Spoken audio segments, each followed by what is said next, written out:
The subcommittee will come to order. At the conclusion of opening statements yesterday, the chair called up H.R. 3301, and the bill was open for amendment at any point.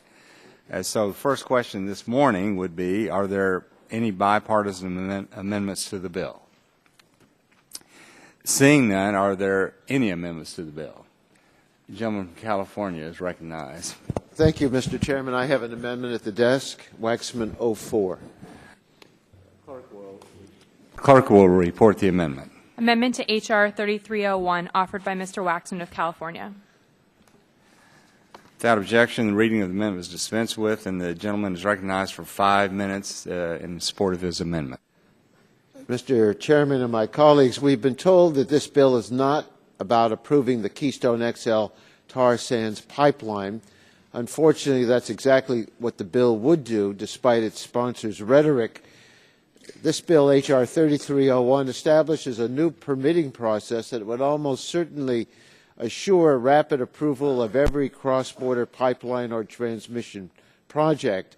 The bill excludes from this new permitting process any project with permit approval pending on the date of enactment, but that exclusion operates only for a limited time. The exclusion ends as soon as a pending project has been denied, or for any still pending project, the exclusion ends as of July 1, 2016. Currently pending projects would become subject to the new permitting process as soon as the exclusion ends. Thus, the bill almost guarantees that Keystone XL will be approved. If a decision has not been made on the Keystone XL pipeline by July 1, 2016, the pipeline would be covered by the new process as of that date, so it would almost certainly be approved by November 1, 2016. And if President Obama finds that the Keystone XL tar sands pipeline is not in the public interest and denies the permit, under this bill, the project could spring back to life. TransCanada could simply reapply, and under the new criteria, the project would almost certainly be approved by November 1, 2015, just 2 years from now. That's why I call this the Keystone XL zombie bill. I find it particularly troubling that this bill would actually force approval of a pipeline that the administration finds is contrary to the public interest. Of course, national security is an important consideration. No one would deny that. But I think it's equally obvious that national security is not the only relevant consideration. Keystone XL is a massive multi-billion-dollar infrastructure project that will seize land from thousands of American landowners and transport a hazardous substance across the United States for the benefit of a foreign company. The project will facilitate more rapid expansion of the tar sands, the dirtiest source of crude available with respect to carbon pollution. This project will be in place for 50 to 100 years, and its effects could last even longer. Yet even if the President finds that permitting the Keystone XL pipeline is not in the best interest of the American people, H.R. 3301 would almost certainly override that decision. My amendment fixes only one of the many problems with this bill. Even if it is adopted, I would still oppose the bill absent other changes. But this simple amendment asks the bill sponsors to put their money where their mouth is. If you don't intend the bill to approve Keystone no matter what, if you want to leave the pending Keystone XL decision to the current approval process, you need to provide a real exemption for pending projects, and that's what my amendment would do. It doesn't affect any other aspect of the bill. Whether you support or oppose Keystone XL, this amendment would simply leave the decision to the current process. And if H.R. 3301 is really about forcing through Keystone XL no matter what, if it's really about ensuring that the pipeline goes forward, even if it is not in the public interest, then you should oppose my amendment. But if you vote no, please don't try to tell us this bill isn't about Keystone XL. I urge my colleagues to support this amendment and yield back the balance of my time. The gentleman yields back the balance of his time. For what purpose is the gentleman from Michigan seeking? Strike the last word. The gentleman is recognized for 5 minutes. Yeah, well, our side and others should oppose this amendment. It's my understanding that the amendment would exclude any project that has an application pending on the date of enactment from ever being able to apply for a cross-border approval under the process. So our Bill 3301 will allow for projects that have applications that are pending on the date of enactment to apply for cross-border approval under the new process if they're either denied or still pending on July 1st, 2016. 3 years from now is more. It should be more than enough time for projects that are going through their existing process to be thoroughly reviewed. This particular amendment, the Waxman Amendment, raises serious due process concerns by throwing projects into regulatory purgatory simply because their application was pending when the legislation became law. H.R. 3301 will create more certainty and transparency, and this amendment is going to do just the opposite. I would note that there are more than a dozen applications currently pending, not just for new oil pipeline presidential permits, but also natural gas pipelines and transmission lines as well. The unintended consequences of this amendment could mean that projects that would bring more electricity to states like New York and New Hampshire would be forever barred from being approved. According to a CRS report, there are currently 2 applications pending for natural gas pipelines, 4 applications pending for new transmission lines, and 1 application pending for a new oil pipeline. So there are many more applications pending for new presidential permits for existing projects across both borders that would be affected by the amendment. So I would urge my colleagues to oppose the amendment and yield back. Would the gentleman yield to the gentleman from Texas? Yeah, be glad to. I don't need my whole time, but just last week the administration announced a permit for a natural gas pipeline from Texas to Mexico. So there are presidential permits being issued, and my concern is that this amendment would hinder something that may be there now. Now, if Keystone wants to wait till 2015, then they ought to have the same standards as anyone else. They'd have to start over with all the agencies that they have to do. And but you know, there are presidential permits being issued now, not as much as I would like, because I'd like to send more natural gas to Mexico. But someday, when Mexico gets their natural gas production going, we may end up having to bring it back from Mexico to Texas because we're expanding our infrastructure so much because of our reasonable price natural gas now. So the amendment, this bill is not about Keystone. We've learned from Keystone because of the bill. And I just appreciate you working with me on the bill. Absolutely. Thank you. Thank you, Mr. Green. Yield back. Gentleman yields back. Is there further discussion on the gentleman from California's amendment? Mr. Chair, strike the last word. I support Mr. Waxman's amendment. Gentleman from New York is recognized for 5 minutes. Thank you. I support Mr. Waxman's amendment. The new permitting process would remove almost all discretion from the administration in considering whether to approve these projects. It would require approval unless the project is affirmatively contrary to the United States national security. Even if the permitting official found that a project was contrary to the public interest of the nation, the official would still be required to approve that project absent a threat to national security.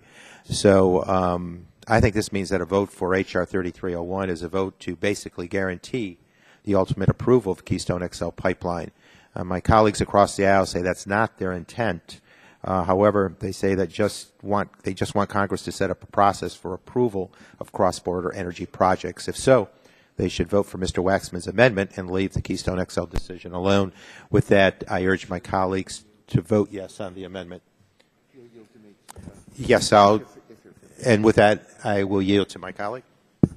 Mr. Upton made the argument that it would put the Keystone XL pipeline in purgatory, and I want to point out that the Keystone XL pipeline and the other pending projects are not put into purgatory. They have a 3-year period in which the existing process would work.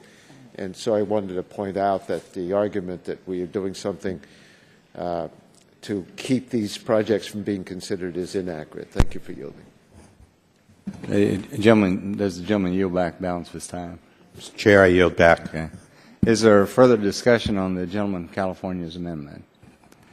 If not, the question would now occur on the gentleman of California's amendment. All those in favor shall signify by saying aye. Aye. All those opposed, no.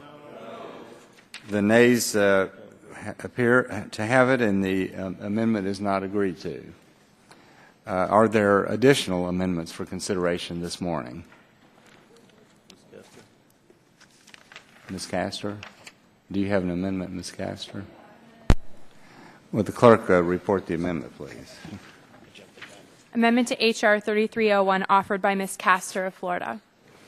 Without objection, reading of the amendment is dispensed with, and the gentlelady from Florida is recognized for 5 minutes to explain the amendment. Thank you, Mr. Chairman. Good morning, colleagues. H.R. 3301 states that the United States should establish a more uniform, transparent, and modern process for permitting cross-border pipelines and transmission lines. And I don't disagree with those aims. Unfortunately, the actual language of the bill misses the mark, and the bill's new permitting provisions would actually make the process worse. It would make it less transparent, less inclusive, and ultimately far less effective. The existing presidential permitting process requires a determination that, depending on the specific type of project, the project is in the public interest or that it is in the national interest. And using information developed under the National Environmental Policy Act, the public interest standard allows all of the relevant potential effects of a project to be considered and mitigated where possible and appropriate. The problem with H.R. 3301 is that it eliminates NEPA applicability, it exempts many projects from the requirement for a presidential permit, and changes the permitting criteria of the remainder. Specifically, the bill replaces the requirement that a project be in the public interest or national interest with a much narrower requirement that the project be in the national security interest of the United States. This would drastically narrow what can be considered in evaluating these projects. Together with 120-day time limit, these provisions basically require the permitting agencies to rubber stamp cross-border projects. And we heard from plenty of witnesses that share these concerns. Mr. Wright, the Director of Energy Projects for the Federal Energy Regulatory Commission, agreed that this bill could create a gaping hole in oversight of very complex pipeline projects. Mr. Mears, the Environmental Commissioner from Vermont, told us that states simply do not have the resources and authority to evaluate all of the concerns that are currently considered as part of that important public interest determination. And Mr. Blackburn, an attorney who has represented landowners in many of these proceedings, explained that limiting public participation and eliminating consideration of project alternatives and mitigation opportunities, as this bill does, is actually a recipe for greater controversy, a greater recipe for state legislative action, more litigation, and longer delays. My amendment would simply retain the current requirement that the permitting agency find that a project is in the public interest before approving it. This amendment would not fix all of the problems with this bill, but it would at least assure that the permitting agency may consider things that people really care about. Of course, national security is a critical consideration, and any assessment of the public interest must include national security implications. But national security is not the only thing at stake with these projects, and it is not the only thing that matters to our neighbors and the people we represent and the businesses and landowners back home. The American people want clean air. They want clean water for their families. They worry about the changing climate. They want their private property rights to be respected. They want to be sure that their local river doesn't end up like the Kalamazoo. And they sure don't want to be forced out of their homes by a flood of oil like the residents of Mayflower, Arkansas earlier this year. Under H.R. 3301, the permitting agencies could consider none of these risks. So let's consider an example. Farmers and ranchers in Nebraska have been very concerned that a spill from the Keystone XL pipeline could contaminate the Ogallala River. The aquifer sustains farming and ranching in Nebraska. It is absolutely critical to the state's economy. But under H.R. 3301, the potential threat to the aquifer could not even be considered. That's not a rational and effective process. That's not fair to the people that could be impacted by the risks of this project. And it sure isn't going to boost public support for the outcome. So I think we should all be able to agree that we should not be permitting projects that are contrary to the public interest. This is very poor public policy to take a public interest consideration away from the American people. So I urge my colleagues to support my amendment. The gentlelady yields back. back balance for time. Recognize the gentleman from Michigan, Mr. Upton, for 5 minutes. Well, again, I'd like to strike the last word. I would just say that this amendment, as I understand it, would change the current approval standard in H.R. 3301 from whether a project would be in the national security interest of the U.S. to a standard of a project would, quote, serve the public interest. National security interest is a well-understood term in the foreign affairs and national security arena. According to the U.S. Army's Combined Arms Center, national security interest includes preserving U.S. political identity, framework, and institutions, fostering economic well-being, and bolstering international order, supporting the vital interests of the U.S. and its allies. It is a term found multiple times in federal law, and would note that during the 111th Congress, there were 8 bills signed into law by President Obama that contained the phrase national security interest. The term national security interest is more appropriate and better understood threshold for determining whether or not a project should cross the border of the U.S. It is unclear what the term public interest in this amendment is referring to. It is not used in current process set up by executive order, and by dropping any reference to the United States, in quotes, this amendment would seem to indicate that public interest could also include the public interest of Canada or Mexico, which is an inappropriate determination to ask any federal agency to make. So the premise of this bill is that in order to create a more robust market for North America and to continue to enhance our energy security and independence, the trade and cross-border flow of energy, whether it be new oil or hydro from Canada or gas developed here in the U.S., should be allowed unless it is found to be against the national security interests of the U.S. So I'd hope that my colleagues would agree that it is in the national security interests of the U.S. to strengthen our ties with Canada and Mexico and decrease on the Middle East and other geopolitical unstable regions of the world as it relates to our energy. As noted before, environmental decisions on permitting of infrastructure remain exactly the same. So there remains plenty of venues for the public to weigh in on. And I yield back the balance of my time. The gentleman yields back the balance of his time. Does anyone seek? The gentleman from California is recognized for 5 minutes. Yes, I ask to strike the last word. The gentleman's recognized. Thank you. I stand up here in support of the Castor Amendment, which seeks to maintain the current definition of a permit to protect the public and national interest. Now, this is an appropriate criteria. As I mentioned before, this bill will narrow the definition significantly, and I think this is probably the most problematic provision of the bill. Certainly, national security interest is important, but national security interest is a much narrower term than national interest, and national security interest will not necessarily protect things like spills, environmental damage, the local economies. The national interest and the public interest allows us to protect our neighborhoods and allows us to protect our national security interests. So inserting that word, it may not seem like much, but it's going to change the whole permitting process. Not only that, but the departments that have been identified to carry out these permitting processes in 120 days may not be fully qualified to assess national security interests. So it's a little bit of a catch-22 here.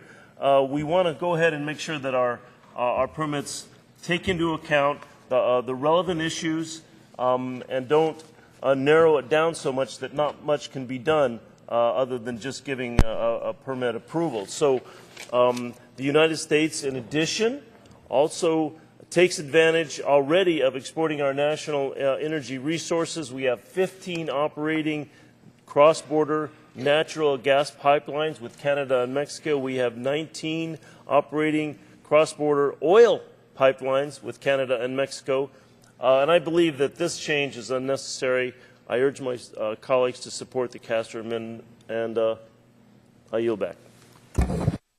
The gentleman yields back the balance of his time. Is there anyone seeking recognition for further discussion of the gentlelady's amendment? Mr. Chair, I move to strike the last word. The gentleman's recognized for 5 minutes. Thank you. I support Representative Castor's amendment. This amendment ensures that any new cross-border pipeline or transmission line serves our nation's broad range of public interests. The question of whether such a project impacts our national security is included in a public interest determination. It is an important consideration, but so are the potential impacts on the individual landowners, businesses, communities, and citizens who live and work along the path of these lines. Their health and safety are also vital considerations. Ironically, the one risk that would be included in a national interest test is the risk of accelerating and further worsening the impacts of climate change.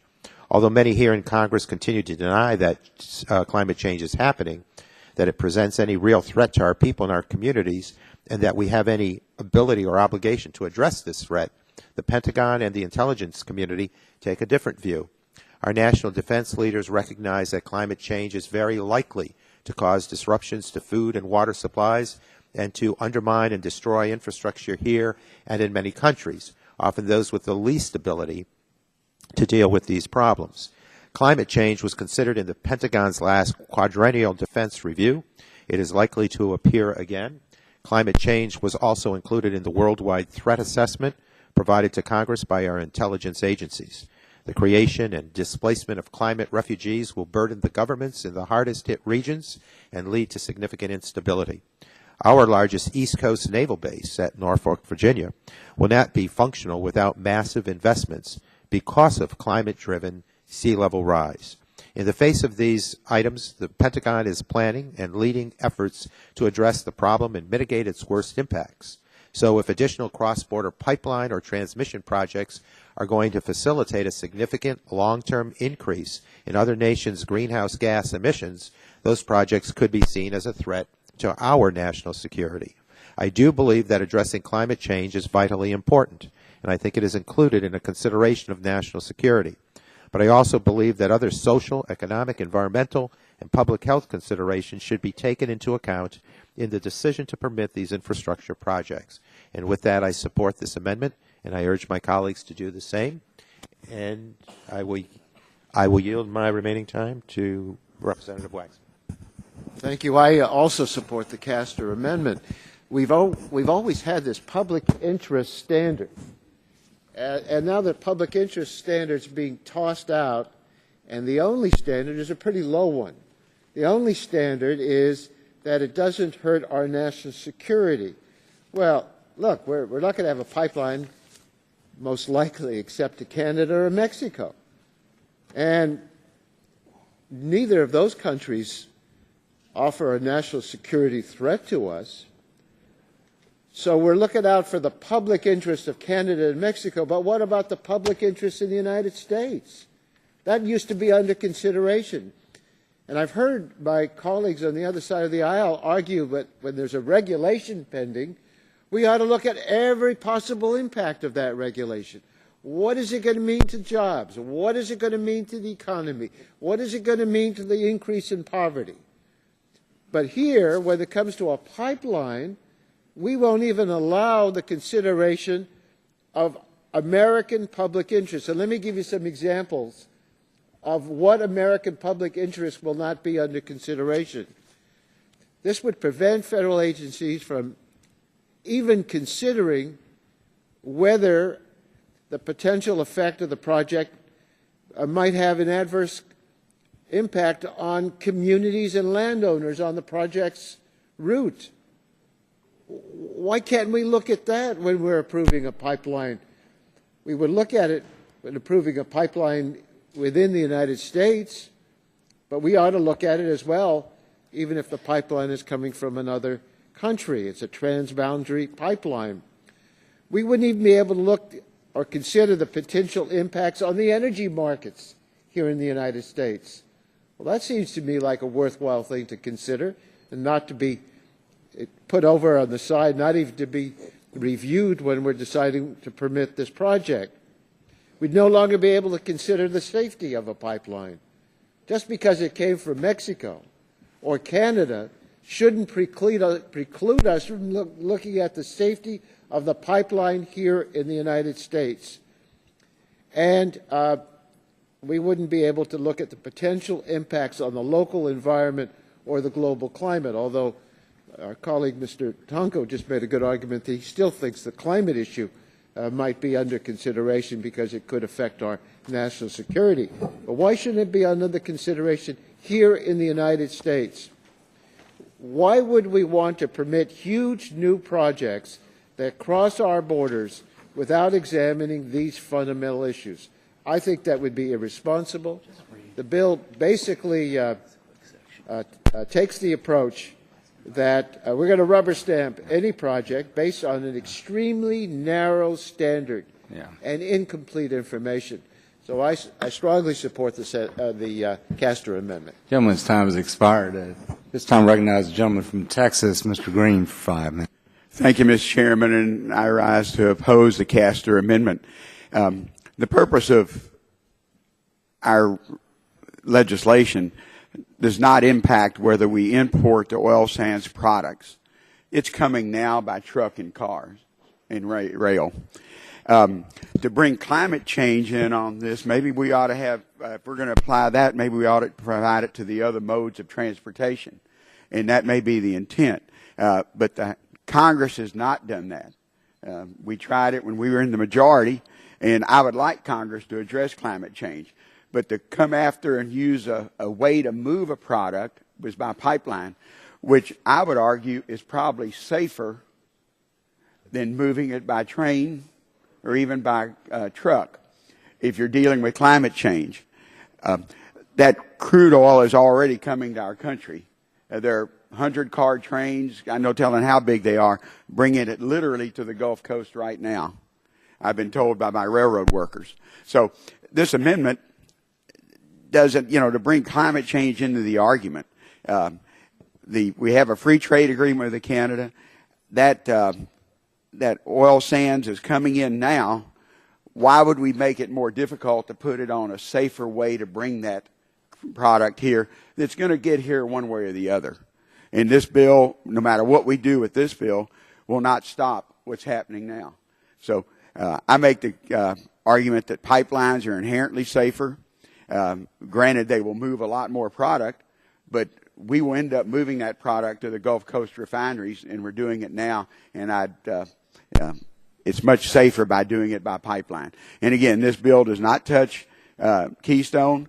If Keystone wants to wait out the time frame and apply again, if it becomes law, they would have the same ability to do that. But in the meantime, before they apply, they would still be sending that oil sands to the refining complexes that are in the Gulf Coast. So that's why I think the Castor Amendment, be glad to yield. You talked about climate change and Keystone, but what about the consideration of the safety of the pipeline? Well, we're not dealing with it. This bill only deals with the presidential permit. We have all the other permits have to be issued dealing with safety on any other pipeline. So we're not touching that top side or bottom. All we're trying to do is make a standard that's by statute instead of built up over decades by presidential executive orders that is delayed what typically would be done by FERC very quickly within a year, as we had testimony. It takes a lot longer. And we had testimony earlier. We had a pipeline, a gas pipeline, that they've waited months and months just to change the name because of the requirements we have. So it's not just all oil sands or crude oil. It's also natural gas, both ways. I'm happy we're sending natural gas to Mexico, but like I said, 20 years from now, we may exhaust our resources, and so we may have to import natural gas from Mexico. The gentleman yield further.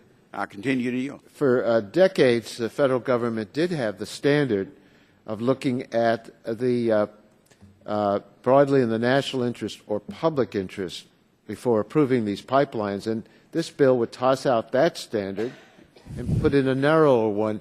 Well, and in this narrow one, they wouldn't be able to look at some of these other factors. Well, they will be under. They won't be on the cross-border permit, but that pipeline, literally, use the example of Keystone, from the border with Canada through all the states down to the Gulf Coast, they will still have to have the same safety standards, and they will still have to get permission to do everything they have to do, both under state law and federal law. So all we've done by making a presidential permit is throw up another roadblock to bring a product safer from, in this case with Keystone, or any other product. Pipelines are inherently safer than we're bringing it by train or by truck.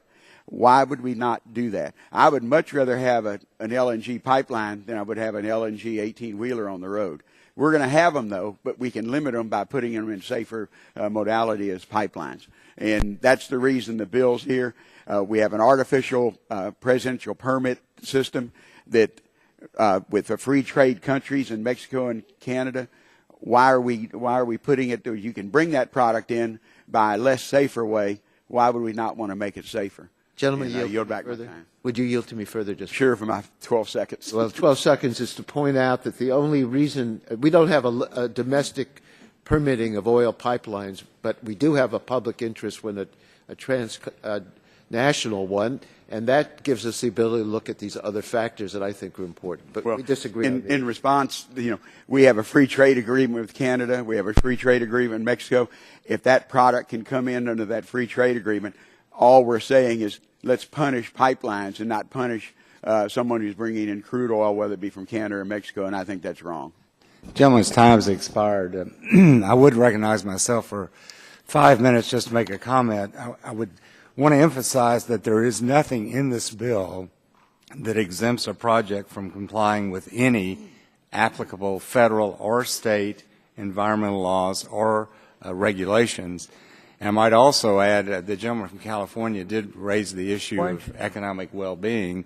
And I might say that the definition of national security does include looking at fostering economic development, economic well-being. Mr. Chairman, would you yield? Be happy to yield. And I say this with great respect. I will be offering an amendment very shortly, which will address precisely the problem that you're speaking of. And that is, this bill does, for all intents and purposes, exempt pipelines from the entire process of NEPA, something which has been very valuable in informing us. And I'm assuming that your kind comment indicates that you will look with sympathy upon that amendment, and I thank you for your courtesy. Well, thank you very much. And I would say that nothing in this bill would limit the application of NEPA to the rest of the project. So it's a very narrow point that it is exempt from NEPA, but the rest of the project, it's not exempt. But I'll yield back the balance of my time. And is there further discussion on the gentlelady of Florida's amendment? Seeing no one seeking recognition, if there's no further discussion, the vote would occur on Ms. Castor's amendment. All those in favor shall signify by saying aye. Aye. All those opposed, no. No. Chairman, I ask a roll call vote. The gentleman requests a recorded vote. The clerk will call the roll. Mr. Scalise? No. Mr. Scalise votes no. Mr. Hall? No. Mr. Hall votes no. Mr. Shimkus? No. Mr. Shimkus votes no. Mr. Pitts? No. Mr. Pitts votes no. Mr. Terry? No. Mr. Terry votes no. Mr. Burgess? Mr. Burgess votes no. Mr. Latta? No. Mr. Latta votes no. Mr. Cassidy? Mr. Olson? No. Mr. Olson votes no. Mr. McKinley?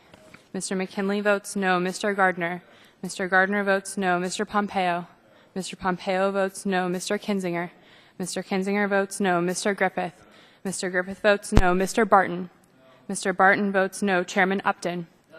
Chairman Upton votes no. Mr. Rush? Mr. McNerney? Aye. Mr. McNerney votes aye. Mr. Tonko? Aye. Mr. Tonko votes aye. Mr. Yarmouth? Mr. Yarmouth votes aye. Mr. Engel? Mr. Green? Mr. Green votes no. Ms. Capps? Mr. Doyle? Mr. Doyle votes aye. Mr. Barrow? Mr. Barrow votes aye. Ms. Matsui? Ms. Christensen?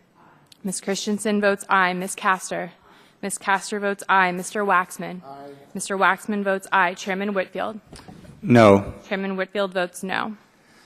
Does anyone seek to record their vote? Mr. Cassidy votes no. Anyone else unrecorded? The clerk would please report the results.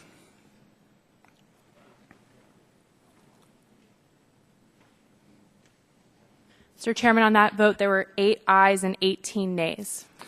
The amendment is not agreed to. Are there further amendments to the bill? Chairman, I have an amendment at the clerk's desk. Clerk will report the amendment. Amendment to H.R. 3301 offered by Mr. Mr. Chairman, I Dingell of ask Michigan. unanimous consent that the reading of the amendment be dispensed with. The amendment will be dispensed with reading, and the gentleman is recognized for 5 minutes. This is a very simple amendment. It is one which addresses a point that I just raised in a brief colloquy with the chairman, and that is it sees to it that there is no exemption from NEPA, the National Environmental Policy Act. And I want to thank the chairman for his courtesy in responding. I also would like to make it very clear I have supported the pipeline, and I am not seeking to slow down or delay the process. I also want to express my great affection and respect for the chairman of the subcommittee, the full committee, and of course my colleague, Mr. Green. They've made a serious effort to address uncertainties surrounding the existing process, and I believe that that is desirable. I am, as my colleagues know, the House author of NEPA. It's a very simple bill, a very simple law. All it says is that before we make a decision, we look before we leap. NEPA says that we look to see and we provide an environmental impact statement which tells what the legislation or what the government action will do. And so I have introduced an amendment to H.R. 3301, which simply says NEPA will apply to oil pipelines, something which this legislation would see no longer obtains. NEPA has been a very useful tool. It has provided information to make the process transparent, to see to it that the government brings people into the decision-making process, and to see to it that everybody knows what is going on. It has been used by industry as well as by the environmentalists. And we have found it to be a process which doesn't particularly slow the process down, but which does allow us to know what we're doing and what the consequences of governmental actions might be. And it is a process which is not going to slow this down. As a matter of fact, it's going to, for all intents and purposes, have been pretty well complied with as of the time in which we find ourselves at this time. So I want to stress to my colleagues, one, I don't oppose the pipeline. Two, I don't oppose the process of seeing to it that we move forward expeditiously but carefully, and that we do know what we're going to do when we do something, and that we look before we leap. I have, as many of my colleagues do, the privilege of living in the Great Lakes region. This is home for 20% of the world's fresh water. It is something which is of enormous value to us from every standpoint, including recreation, including natural resources, business, transportation, and whatever. We have had pipeline troubles. And interestingly enough, some of the troubles have been with people who would be getting permits under this particular pipeline.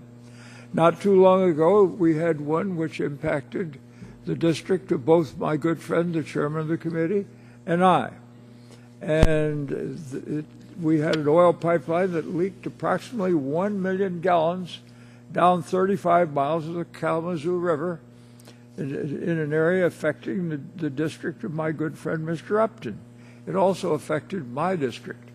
Now, we have the Great Lakes are a treasure.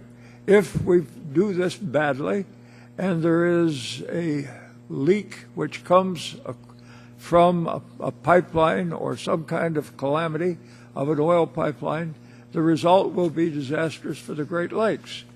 I ask that we be careful of that, and that we don't do something which is going to create the kind of risks which would destroy or endanger the water supply of millions of people who live in that area, the recreation, the fish and wildlife, and the other values that we have.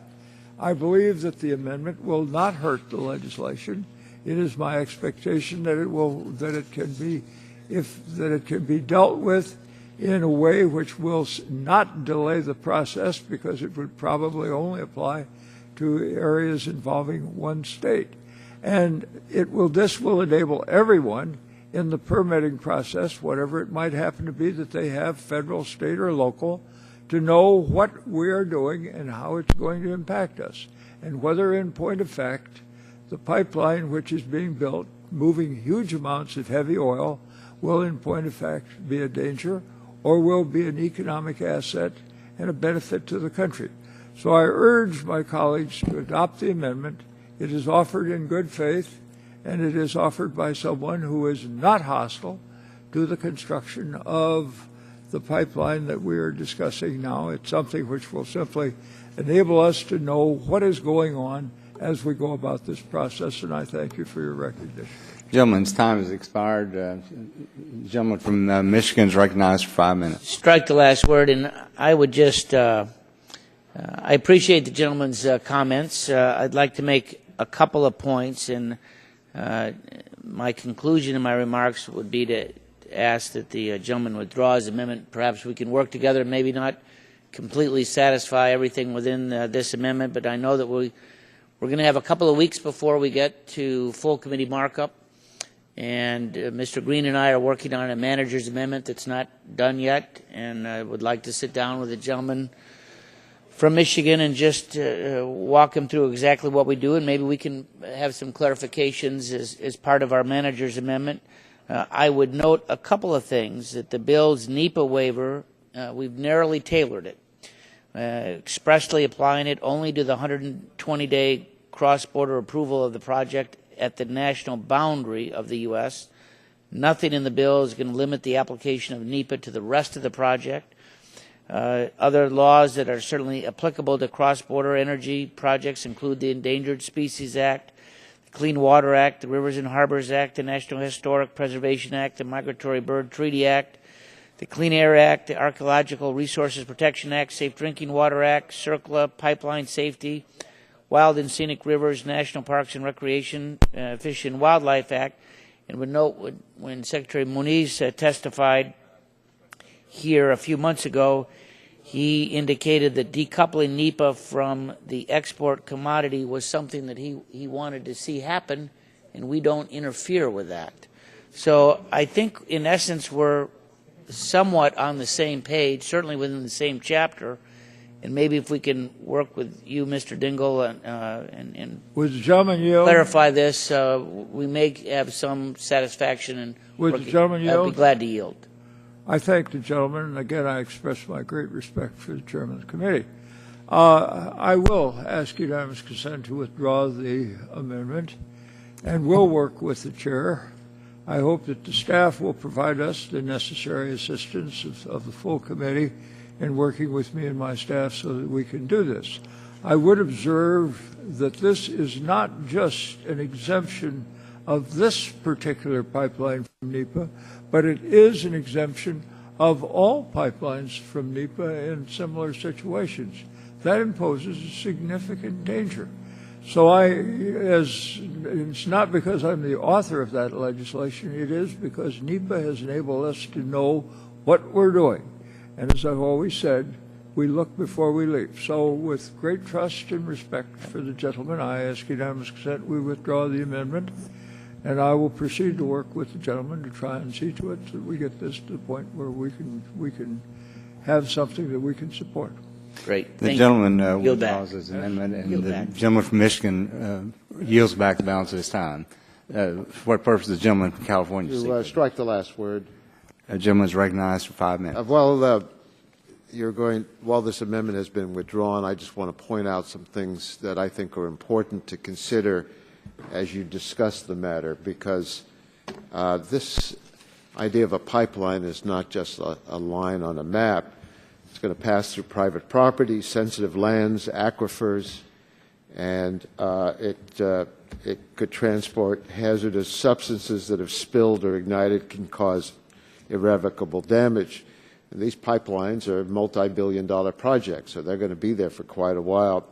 NEPA provides the policymaker with a critical tool to understand these impacts and consider lower impact alternatives. And NEPA doesn't dictate the outcome or by itself impose any constraints on projects. It simply requires the federal government make some effort to understand the environmental impacts of major federal action. And as Mr. Dingell put it, we're going to try to understand these things and inform the public, look before we leap, and that makes common sense. Now, the Department of Commerce is the agency which will be tasked with approving these pipelines under the bill, and they put in the record, and I want to quote it, eliminating the NEPA compliance for projects will undermine the reasoned consideration of environmental effects of such projects and impede the opportunity to consider alternatives with less adverse impacts on communities and the environment. So that's what the Department of Commerce has to say, and we're going to, under this bill, turn over the responsibility to them, but not allow them to use the NEPA tools. But the other part of the bill, which undermines the adequate environmental review, is the arbitrary 120-day deadline for agencies to approve the projects. There just may not be sufficient time for the agencies to gather information, complete analysis, listen to stakeholders through the public comment process, and reach a reasoned decision. The bill cuts the public out of the process in order to accommodate the desires of the oil and gas industry. And Mr. Dingell's amendment addresses these concerns. It would also allow officials more than 120 days. So I hope as you discuss this matter, you'll take some of these ideas under consideration. Does the gentleman yield? Yes, certainly. It's not our intent to take away any of the NEPA requirements that would come from FERC. The 120 days deals with the presidential permit issue, but as we know from testimony, FERC typically takes a year to permit a pipeline, and that FERC could generate, because cross-border pipelines, if it's coming from Canada across a state line, it has FERC jurisdiction. So FERC could actually generate that. So the only NEPA oversight would be the president, whereas any agency along that route could do the same thing. And again, the 120 days doesn't cover the regulation from other federal agencies and probably in state agencies. So, but reclaiming my time, only to point out to you that FERC does not deal with oil pipelines, only natural gas pipelines. So I'm not satisfied by that, and want this issue reviewed by all people. The modality, it covers both gas and oil, but I would assume that there's an oil pipeline. Across border, there would be some state requirements, because I know we have them in the state of Texas and state regulation. But you're right, there's no federal permitting except under this bill to be through the Department of Commerce for pipelines. And oil pipelines. I don't believe any states have authority over oil pipelines. Let's just put this on the table when you sit down to consider bringing this issue back, because I think the authors of the bill went too far, and you're acknowledging that. So I just want all these points to be illustrated, and I thank you for your comments on it. Yield back the time. The gentleman yields back, and the gentleman from Michigan withdrew his amendment. Is there any member that has an additional amendment to be considered? Seeing none, the question would now occur on forwarding H.R. 3301 to the full committee. All those in favor signify by saying aye. Aye. Those opposed, no. No. The ayes appear to have it. The gentleman from California requests a roll call vote. The clerk will call the roll. Mr. Scalise. Aye. Mr. Scalise votes aye. Mr. Hall. Aye. Mr. Hall votes aye. Mr. Shimkus. Mr. Pitts. Mr. Pitts votes aye. Mr. Terry. Aye. Mr. Terry votes aye. Mr. Burgess. Mr. Burgess votes aye. Mr. Latta. Mr. Latta votes aye. Mr. Cassidy. Mr. Cassidy votes aye. Mr. Olson. Mr. Olson votes aye. Mr. McKinley. Mr. McKinley votes aye. Mr. Gardner. Mr. Gardner votes aye. Mr. Pompeo. Mr. Pompeo votes aye. Mr. Kinzinger. Mr. Kinzinger votes aye. Mr. Griffith. Mr. Griffith votes aye. Mr. Barton. Mr. Barton votes aye. Chairman Upton. Chairman Upton votes aye. Mr. Rush. Mr. McNerney. Mr. McNerney votes no. Mr. Tonko. Mr. Tonko votes no. Mr. Yarmouth. Mr. Yarmouth votes no. Mr. Engel. Mr. Engel votes no. Mr. Green. Ms. Capps. Mr. Doyle. Mr. Barrow. Mr. Barrow votes aye. Ms. Matsui. Ms. Matsui votes no. Ms. Christensen. Ms. Christensen votes no. Ms. Castor. Ms. Castor votes no. Mr. Waxman. Mr. Waxman votes no. Chairman Whitfield. Chairman Whitfield votes aye. Is there anyone who has not recorded their vote? Ms. Capps. Ms. Capps votes no. Mr. Doyle votes no. Mr. Shimkus. Mr. Shimkus? Yes. Mr. Shimkus votes aye. Mr. Green. Mr. Green votes aye. Is there anyone else that? Well, let me cast my vote, and I would vote yes. The clerk will report the result.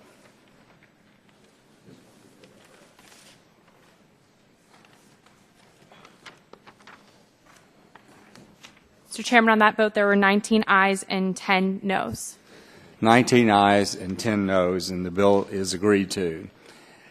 So the bill is reported to the full committee, and without objection, staff is authorized to make technical and conforming changes to the legislation approved by the subcommittee today. So ordered. Without objection, the subcommittee stands adjourned. I object. I want to continue.